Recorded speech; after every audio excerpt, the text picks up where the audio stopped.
contarle un poco una experiencia que nosotros tuvimos en Puerto Montt, que nos fue muy agradable.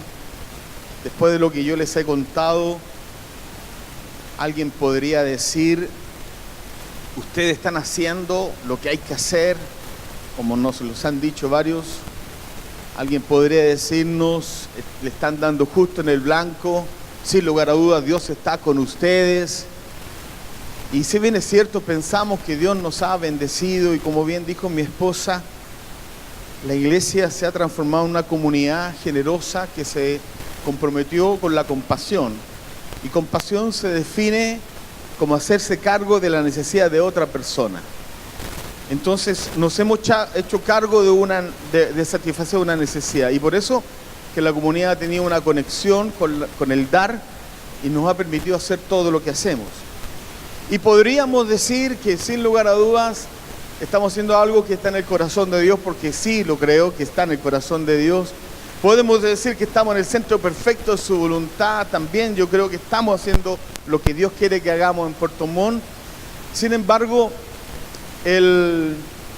a fines del mes de noviembre, nosotros tenemos una casa al lado del edificio donde tenemos el salón de reuniones, etcétera, las clases de los niños.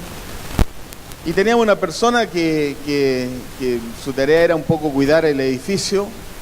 Por 19 años nunca nos habían robado. Por 19 años a todos nuestros vecinos les robaban y a nosotros no. Y algunos vecinos nos contaban como anécdota que ellos pensaban que teníamos gente durmiendo dentro del edificio, porque en la noche algunos de ellos se levantaban y miraban por la ventana y veían que luces se prendían y apagaban en nuestro edificio, el interior del edificio. Nosotros concluimos que eran los ángeles que el Señor mandaba a espantar cualquier intento de robo. Pero a fines del mes de noviembre, yo no fui directamente a la viña ese día en la mañana.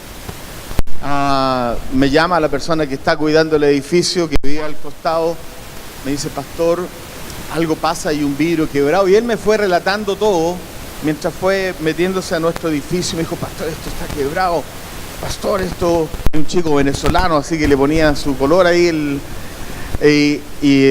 Pastor, forzaron la puerta, rompieron esto. Pastor, no, pastor, acá robaron, pastor, esto es terrible, pastor.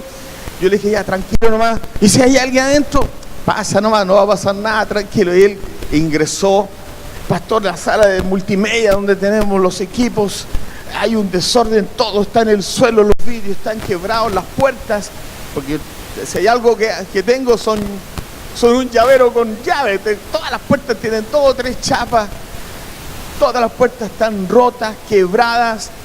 Pastor, me dijo, yo le dije: anda a mi oficina. Yo el día anterior le había dicho a mi pastor asociado, a Carlitos Moya, que estuvo acá en el verano, y había nacido mi nieta el día anterior. Entonces nos fuimos con Verónica a la clínica a ver a mi nieta, y para no volver a la viña a buscar mi mochila con mis cosas, le dije a Carlito que se la llevara a su casa. Carlito se olvidó, así que quedó mi mochila en mi silla, en mi escritorio. Él entró a mi oficina: pastor, están todos los papeles en el suelo, la chapa el marco de puerta lo rompieron. Y yo le pregunté: ¿está mi mochila? ¿Dónde, pastor? Encima de la silla la dejé. No, pastor, no hay ninguna mochila. Mi mochila. Segunda vez que me roban, una vez fue en un auto y se llevaron todo, mi computador y mis cosas. La cosa es que me fueron a buscar. Llegué a la viña. Era un desorden impresionante, no podíamos tocar nada. Pedimos a la policía de investigaciones que llegara. Cuento largo o corto. Yo no quise subir a mi oficina. Nos juntamos los hermanos que trabajamos en todas estas organizaciones. Somos 14 personas que trabajamos a tiempo completo. Y oramos por los ladrones, los pudimos bendecir, los perdonamos. Le pedimos al Señor que sacaran buen precio por las cosas que nos habían robado, que de algo les sirviera lo que nos habían robado a nosotros. Y enseguida yo pedí a alguien que ordenara mi oficina. Yo no quería entrar a mi oficina. No sé, todavía no entiendo por qué no quería subir estando en la oficina como estaba. Así que le pedí, por favor, a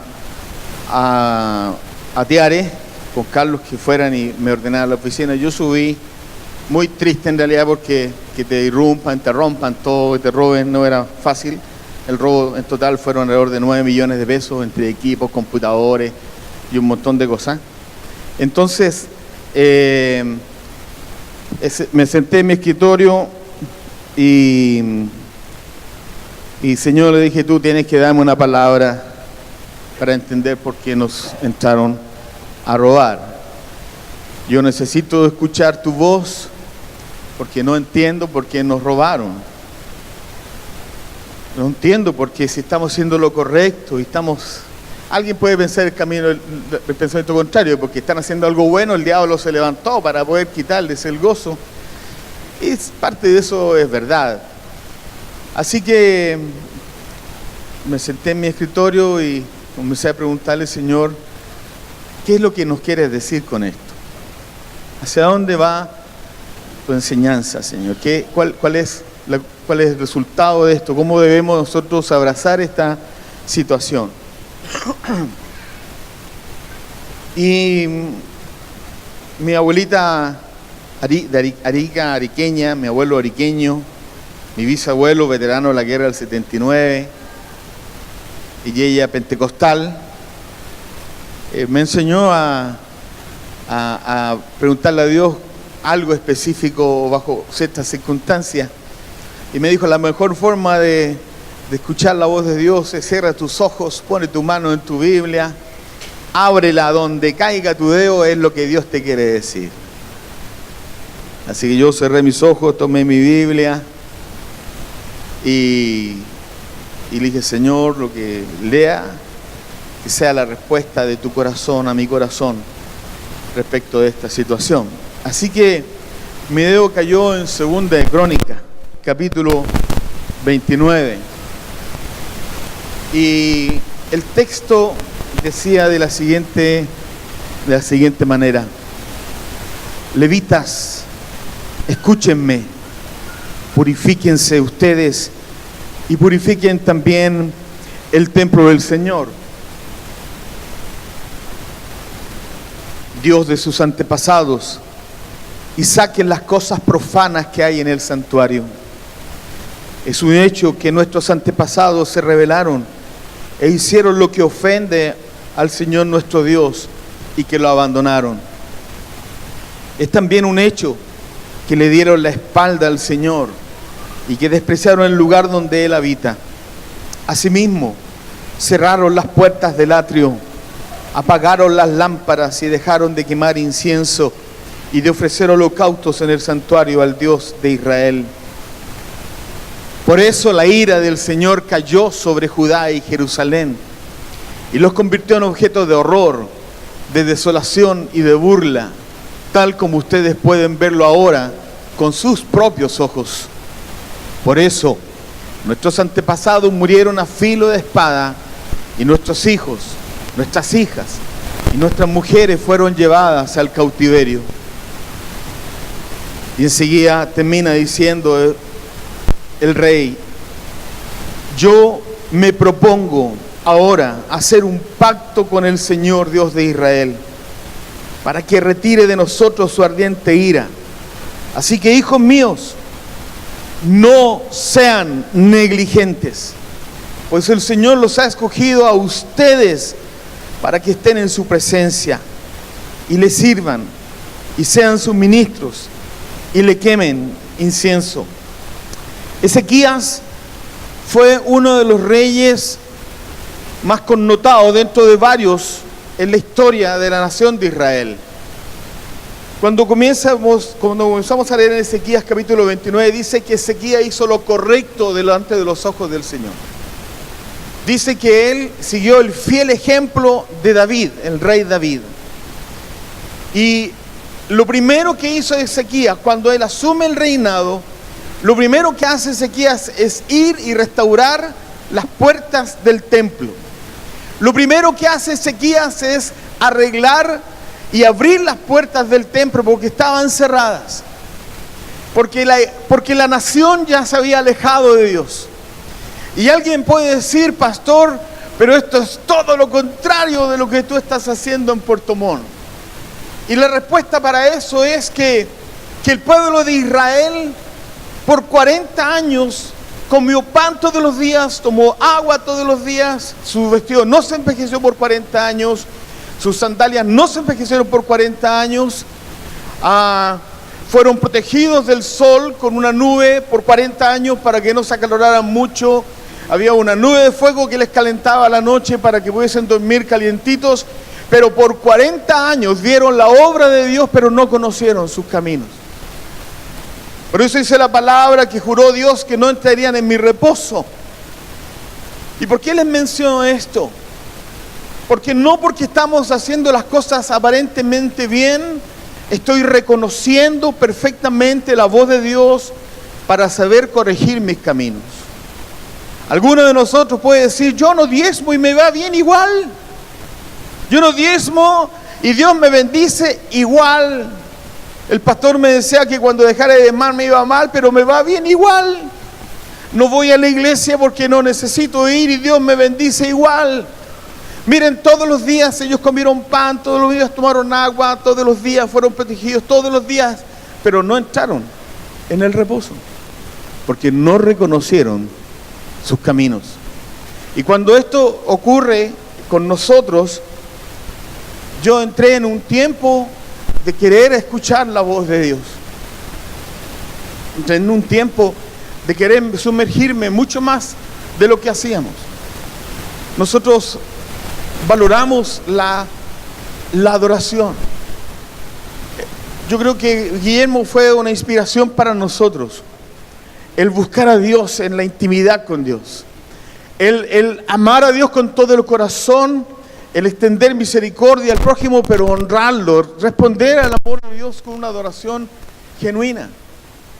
Y si alguna vez usted nos visita en Puerto Montt, yo tengo... ¿cómo explicarlo? Yo hago lo posible para que los músicos en esos 45 minutos que tienen de adoración, ellos se entreguen todo su ser para honrarlo, bendecirlo y buscar su rostro. Pero aún así, no significa que yo estoy haciendo las cosas bien. Y es ahí donde tú y yo tenemos que entrar a meditar y reflexionar. Sí, Dios me ama, me ama. Dios me bendice. Se asegura de renovar su misericordia todos los días, como lo dijo Salomón. Todos los días renueva su misericordia. Sí, lo hace. Dios es bueno, pero eso no significa que yo estoy haciendo las cosas bien. Entonces, cuando nos pasa esto, lo primero que viene a mi mente es esto. Levitas, escúchenme, purifíquense ustedes y purifiquen también el templo. Y cuando hablamos de purificar, hablamos de santidad, de santificación, de no tomar nuestra relación con Dios como una religión, sino como una relación de intimidad con Él, una relación intensa donde buscamos cada segundo de nuestra vida agradar su corazón, bendecirlo y robarle una sonrisa. Pero eso significa purificarnos, santificarnos, buscar su rostro. Cuando escribe esto Ezequías, él hace un análisis de sus antepasados, de las cosas que ellos habían hecho mal para que tuvieran las puertas cerradas, para que él restaurara las puertas en Jerusalén. Y dice, saquen las cosas profanas que hay en el santuario. Y aquí podemos hablar de sincretismo religioso. Podemos hablar una mezcla de dos culturas. Podemos decir, esta es mi vida en la iglesia delante de Dios. ¿Y cuál es mi vida donde nadie me ve? ¿Cuál es mi vida donde nadie sabe lo que hago? Ni siquiera mi esposa. Hay un texto en la palabra que yo trato de abrazarlo todos los días y que dice así: tal es el hombre en el pensamiento, tal es él. Tal es el hombre en el pensamiento, tal es él. Y cuando nosotros hablamos de sincretismo, de sacar las cosas profanas, cosas que no están destinadas para estar en el santuario, y nosotros no las sacamos porque fuimos destinados por Dios para su gloria, y nosotros elegimos compartir nuestra vida secreta entre lo bueno y lo malo. Les estoy hablando a partir de mi experiencia.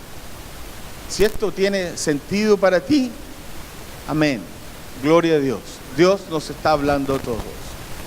Entonces, saquen las cosas profanas que hay en el santuario. Es un hecho que nuestros antepasados se rebelaron e hicieron lo que ofende al Señor nuestro Dios y que lo abandonaron. Y cuando hablamos de esto, estamos diciendo cuáles son nuestras prioridades. ¿Dónde está Dios en el orden de nuestras prioridades? ¿Qué lugar ocupa el Señor en mi vida? Yo tengo la sensación de estar delante de personas que, bajo el modelo de mi querido amigo Guillermo, inspirado por el Espíritu Santo, son personas que tienen una búsqueda de Dios como la ha tenido Guillermo toda la vida, desesperada. Y aún así nosotros podemos llegar a pensar de que calificamos para Dios, de que hacemos lo correcto delante de Él, de que estamos en línea con Él, pero es probable que cuando nuestro orden de prioridades no está en el orden correcto, entonces yo tengo un problema de haber abandonado a Dios. Es probable que yo no esté dándole la prioridad al Dios que me ama, al Dios que me guarda, que me bendice. Dice la Escritura, es también un hecho que le dieron la espalda al Señor y que despreciaron el lugar donde Él habita. Suele suceder, al menos con nosotros en Puerto Montt, por todas las cosas que hacemos en materia social, en recibir mucha información extraordinaria desde mi experiencia, insisto. Como por ejemplo, 3 niñas hace 2 semanas atrás llegan a hablar con la que está encargada de la educación para adultos, y estas niñas, que ya no son tan niñas porque son mujeres adultas, van a hablar con ella para darle las gracias. ¿Por qué? Porque ellas llegaron a estudiar 5º y 6º básico, sacaron su 5º y su 6º básico, sacaron su 7º y 8º básico, hicieron también con nosotros la educación media, 1º y 2º medio, hicieron también el 3º y 4º medio, y ellas habían ido a dar gracias porque habían quedado en la universidad. Como han llegado personas que por irse a sacar un diente, oraron por ellas, Dios les sanó y su familia está en un proceso de restauración impresionante. Tenemos una oficina que se llama Superación de Adicciones, donde tenemos más de 25 personas, y de esas 25, por lo menos 5 ya están dados de alta.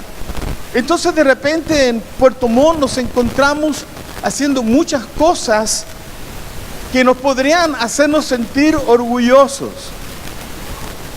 La palabra orgulloso, interprétela correctamente. Nos podrían sentir que estamos haciendo las cosas bien, pero dejamos de ir un domingo a la iglesia, o no estamos en la adoración, o no tenemos el compromiso que debiéramos tener.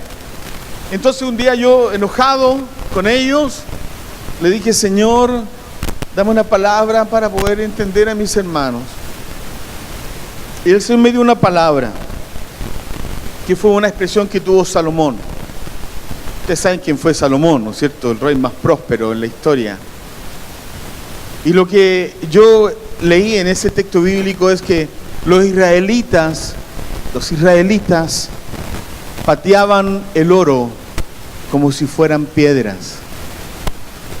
Y muchas veces nosotros despreciamos el lugar donde Él habita, porque pateamos el oro como si fueran piedras, como si esto fuera normal, como si esta iglesia lo que hace es normal, y no es normal, es anormal, porque lo normal es religión, lo anormal es relación con Dios.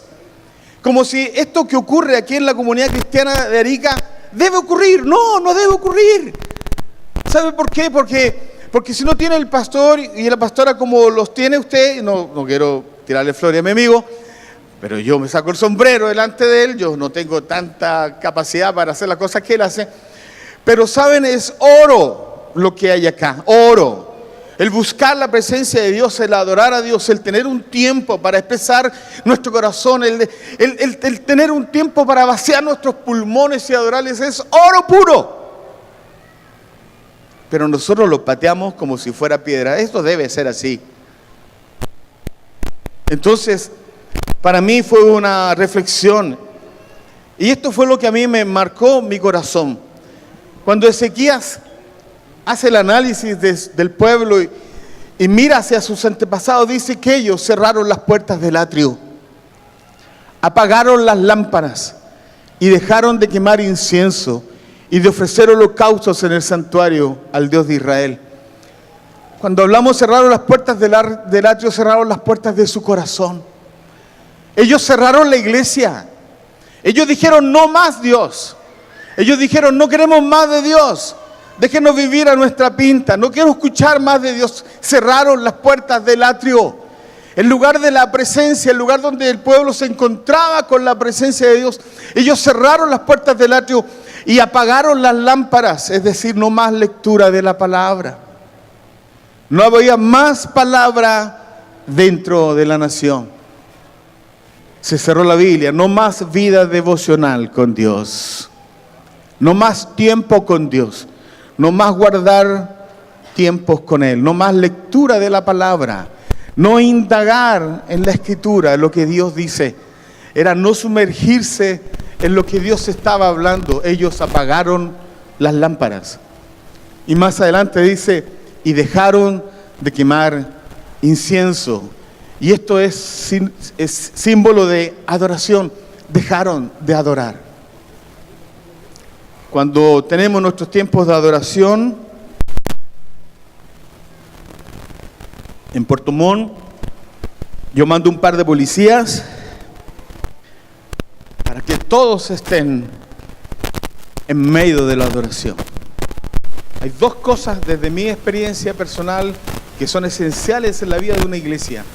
Una adoración genuina, auténtica, profunda, desesperada, y la palabra de Dios.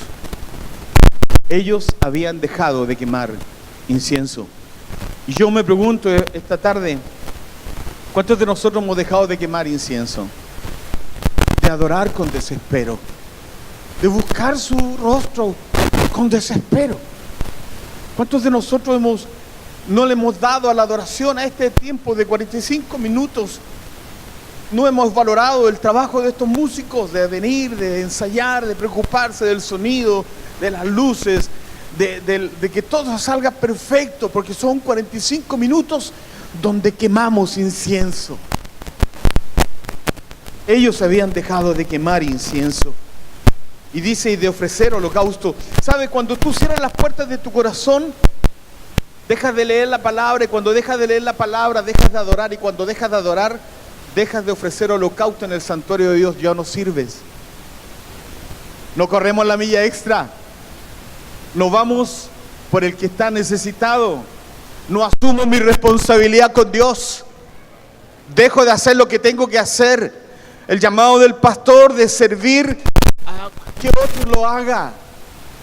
Mis queridos, perdónenme que traiga este mensaje esta mañana, pero sabe, esta es mi lucha de todos los domingos. Si yo inspiro a la comunidad allá en Puerto Montt, y los inspiro y les recuerdo esto, porque la verdad las cosas que nadie, no hay ninguna institución sobre la faz de la tierra que pueda llegar a ser lo que Dios anhela hacer, sino solo la iglesia.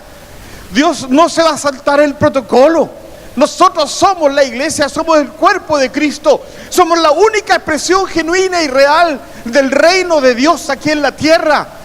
Nosotros, tú y yo, fuimos invitados por Dios para poder ser su voz, ser sus ojos, ser sus manos, extendernos, bendecirnos, entregarnos, ir al sacrificio. Ellos habían dejado de ofrecer holocaustos en el santuario. ¿Sabe por qué?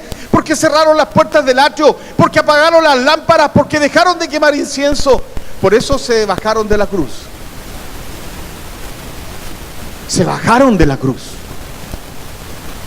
No más sacrificio, no más correr milla extra, no más que eso.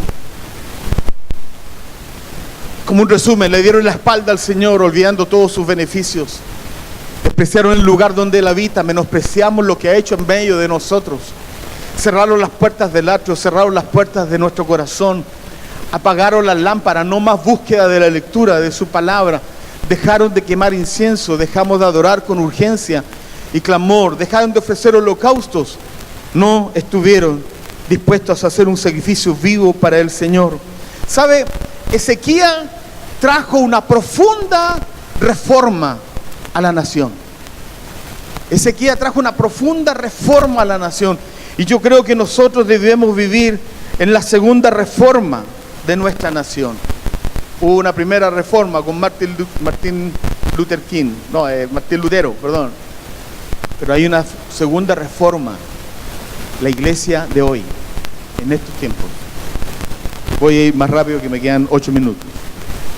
Dice el texto: por eso la ira del Señor cayó sobre Judá y Jerusalén y los convirtió en objetos de horror, de desolación y de burla, tal como ustedes pueden verlo ahora con sus propios ojos. Esto a mí fue una cuestión que me clavó en mi corazón, porque así estaba, todo desolado, todo ventanas quebradas, puertas rotas, en fin. Cada uno cosecha lo que siembra. De Dios nadie se burla. Y yo hago mi autocrítica como pastor en Puerto Montt. Hago mi propia autocrítica. ¿Cuánto yo estaba buscando a Dios? ¿Cuánto estaba siendo ejemplo para la iglesia? ¿Cuánto yo estaba quemando incienso? Prefiero estar en ese lugar que en el lugar de creer que estoy haciendo lo correcto. Prefiero confiar que la obra de Dios todos los días estará sobre mi vida, pero mi corazón me puede llegar a hacer pensar que estoy haciendo las cosas bien y no las estoy haciendo. Prefiero estar en ese lugar donde me estoy cuestionando el día a día para que mi vida sea realmente una inspiración para otros y no un mal ejemplo. Y con esto voy terminando. ¿Qué hizo Ezequías? Él se propuso algo en su corazón. Él se propuso hacer un pacto de amor con Dios. Él dijo: esto es lo que han hecho mis antepasados. Esto es lo que ellos hicieron. Cerraron las puertas del atrio, apagaron las lámparas, dejaron de quemar incienso y dejaron de ofrecer holocaustos. Esto es lo que ellos hicieron. Pero Ezequías tenía una visión diferente. Y esta es la palabra para ustedes en el nombre de Jesús esta tarde, para la comunidad cristiana de Arica. Esto es lo que dice el Señor, y con esto me quedé en mi corazón. Ezequías dijo: yo me propongo ahora hacer un pacto con el Señor, Dios de Israel, para que retire de nosotros su ardiente ira. Y dice: así que, hijos míos, no sean negligentes, no sean holgazanes, no sean flojos, no sean descuidados, no sean irresponsables. Así que, hijos míos, no sean negligentes, pues el Señor los ha escogido a ustedes, para que estén en su presencia y les sirvan y sean sus ministros y le quemen incienso. Ezequías hace un pacto de amor para evitar caer como ocurrió con sus antepasados. Nosotros decidimos hacer cambios en Puerto Montt. Ezequías hace una reforma religiosa. Nosotros haremos una reforma estructural. Decidimos hacer varios cambios en nuestra andar y nuestro quehacer como iglesia. Otro día les puedo hablar de los cambios, pero cambiamos órdenes de reuniones, cambiamos prioridades, establecimos nuevas cosas, enfocamos el trabajo social involucrando a toda la comunidad. Hicimos cambios, porque eso es lo que Dios está demandando de nosotros. ¿Sabe? Alguien podría pensar que el robo fue lo más malo que te pueda pasar, y no es así. Para nosotros lo mejor que nos pudo haber pasado fue que ese par de rufianes entraron a robar a nuestra instalación. Porque si no hay robo, no hay búsqueda. Si no hay robo, yo no subo a mi oficina. Si yo no hay robo, no pongo el dedo donde abrí la Biblia. Y no hay un desafío sobre mi vida. Entonces, cuando Ezequías hace una reforma, nosotros también dijimos: vamos a hacer una reforma. Ezequías se propone en su corazón buscar la santificación personal y de la nación. Ezequías hace un llamado a no ser negligentes. que fuimos escogidos para estar siempre en su presencia, para servirle, para ser ministros de un Dios santo y dar adoración. Lo que hace concretamente Ezequías es buscar un nuevo tiempo para su país, para su nación. Nosotros tenemos la tendencia a que lo normal nos lleve a tener paz. Si es posible que la tacita de leche esté quietita, que todo marche como miel sobre hojuelas, que todo esté tranquilo. Si es posible, no tener ningún problema. Pero la verdad es que Dios no es así. No es que demande problemas, es que Dios es inquieto y Él demanda de nosotros una búsqueda continua de Él. Dios es creativo por excelencia, así que siempre está esperando algo nuevo nuestro. Pero para eso yo debo abrir las puertas del atrio, volver a prender las lámparas, quemar incienso y ofrecer mi vida como sacrificio. Volver a tener esa dependencia de Dios. Como resumen, Él se propuso hacer un pacto con el Señor Dios de Israel, disponer nuestro corazón a un cambio de actitud de vida con Jesús. No sean negligentes, no perezosos, no irresponsables, no descuidados.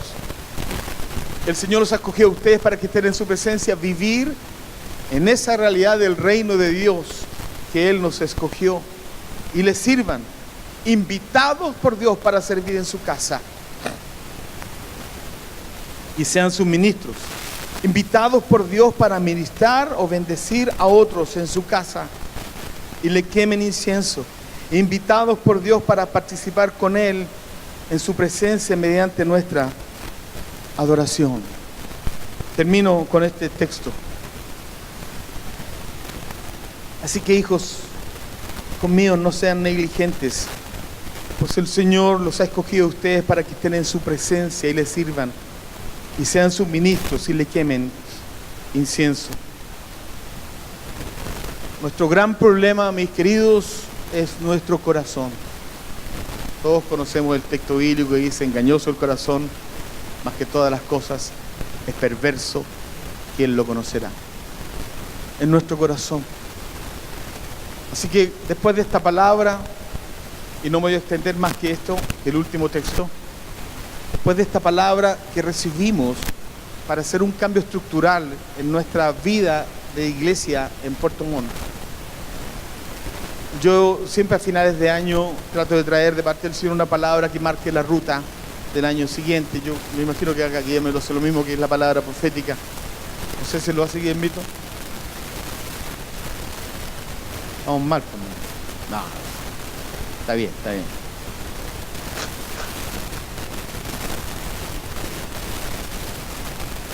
Y yo le pedí al Señor una palabra en virtud de todo lo que habíamos vivido.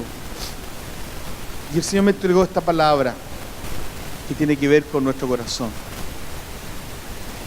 Proverbios 21, del 1 al 3 dice: en las manos del Señor el corazón del rey es como un río. Sigue el curso que el Señor le ha trazado. A cada uno le parece correcto su proceder, pero el Señor juzga los corazones. Practicar la justicia y el derecho lo prefiere el Señor a los sacrificios. Pero el primer verso, el número 1, es lo que a mí, el que he estado tratando de repetir todos los domingos en Puerto Montt. En las manos del Señor el corazón del rey es como un río, sigue el curso que el Señor le ha trazado. En las manos del Señor tu corazón y mi corazón es como un río que sigue el curso que Dios nos ha trazado, pero tiene que ser un corazón quebrantado, tiene que ser un corazón humilde, tiene que ser un corazón sujeto, tiene que ser un corazón sensible a la voz de Dios, porque en las manos del rey el corazón es como un río. En las manos de Dios el corazón del rey es como un río que sigue el curso que Dios ha trazado. Yo les pregunto a ustedes, ¿El curso que Dios ha trazado para nosotros es bueno o es malo? Amén. ¿Están aquí, familia? Es bueno. En sí mismo es bueno. Por lo tanto, todo lo que Dios quiere para nosotros es bueno. Yo sé que eso lo sabe perfectamente. Pero para que eso sea una realidad, mi corazón en las manos del Señor debe ser como ese río, que siga todos los cursos que Él ha trazado para mi vida.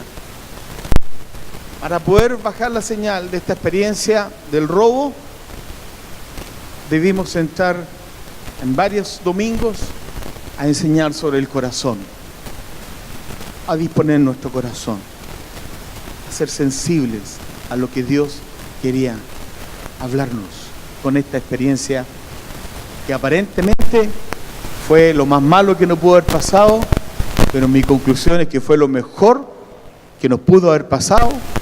Fue que esos dos muchachos, a quienes pudimos bendecir por largo rato, nos entraran a robar, rompieran nuestras puertas, rompieran nuestros ventanales y se llevaran todo lo que más pudieron llevarse. Lo mejor que nos pasó fue eso. Ahora, usted y yo no necesita que alguien le entre a robar a su casa para abrir las puertas del atrio, para volver a prender las lámparas, para volver a valorar el quemar incienso y para volver a ofrecerse como sacrificio vivo delante de Dios.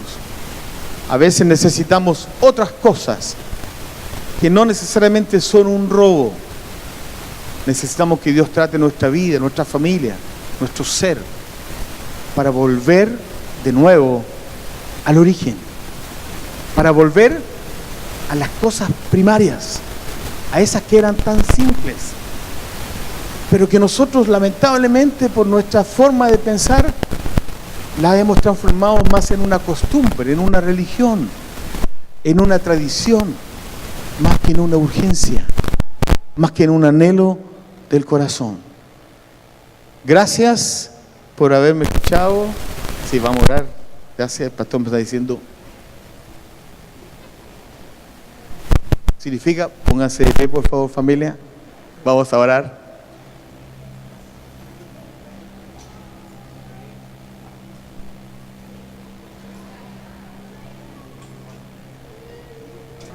Todos los pastores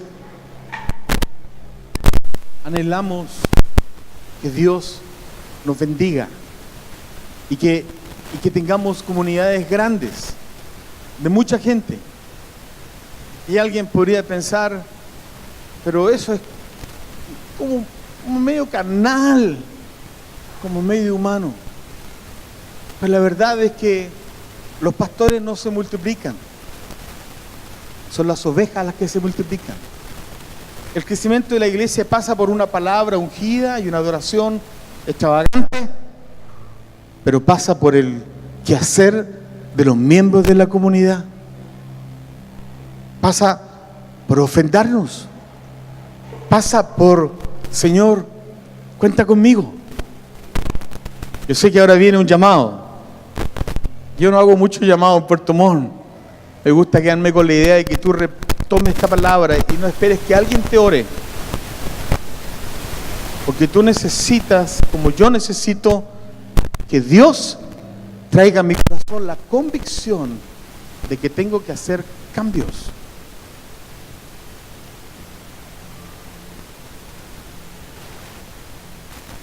Para alcanzar esta ciudad se requiere una iglesia comprometida con las personas, de traer a los pies de Jesucristo a cuantas personas sea posible. En nuestra experiencia nosotros tenemos algo diferente ya, pero que no es mejor ni peor, una estrategia, tan solo eso. Pero pasa por nosotros. Dios no se saltará nunca el protocolo. Nosotros somos la iglesia, somos la luz del mundo, somos la sal de la tierra. Nosotros somos la luz del mundo. Nosotros iluminamos el camino de los ariqueños en los moles, en las salas de clase, en los trabajos, en los vecindarios. La señora María que vende azúcar con una boruña en la esquina. Nosotros somos la sal. Nosotros necesitamos estar continuamente expuestos a la presencia de Dios para encarnar su corazón. Así que, si alguien quisiera venir para orar por ti, amén, yo voy a orar en la medida que pueda. Pero siempre quizás también es bueno pasar adelante, como lo hizo la viuda. ¿Se acuerdan? Si el profeta no le dice, anda y prepárame un pan a mí, y viene de regreso con el pan, no se le multiplica la harina y el aceite. Para que se le multiplicara la harina y el aceite, ella tuvo que venir adelante, llevarle el pan al profeta. Para que eso ocurriera en su vida, ella tuvo que hacerle caso al profeta. Yo los invito a ustedes a venir adelante, vamos a orar por usted. Y si usted considera que alguno de estos aspectos que le he mencionado tienen sentido para usted, porque quizás el Señor te habló.